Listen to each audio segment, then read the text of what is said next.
শুধুমাত্র এই দোয়াটি একবার পড়েন, আল্লাহ তাআলা আপনার 90 বছরের গুনাহ মাফ করে দেবেন ইনশাআল্লাহ। আপনার 90 বছরের গুনাহ মাফ হয়ে যাবে শুধুমাত্র এই দোয়াটি যদি একবার পড়তে পারেন। আপনার ভাগ্য খুলে যাবে, রিজিকে বরকত আসবে, মনের ন্যাক আশা পূরণ হবে, আল্লাহ আপনার সব দোয়া কবুল করে দিবেন। সুবহানাল্লাহি ওয়া বিহামদি। এত ফজিলত, এই দোয়াটা আপনারা শেয়ার করে দিবেন। এই যুবকেরা, আমল না করেও সওয়াব পাবা। তোমার একটি শেয়ারে, একটা বাটনে প্রেস করে তুমি সওয়াব পেয়ে যাবা। কারণ তুমি আমল না করো, অন্য কেউ যদি তোমার শেয়ারের বদৌলতে আমল করে, সওয়াব তুমি পেয়ে যাবা। নবীজির হাদিস।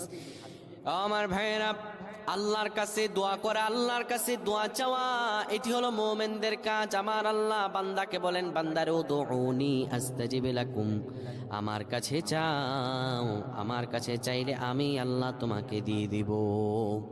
কেউ যদি একবারে দোয়াটি পড়তে পারে, দোয়াটি হলো রব্বি ইন্নী যালামতু নাফসি ফাগফিরলি।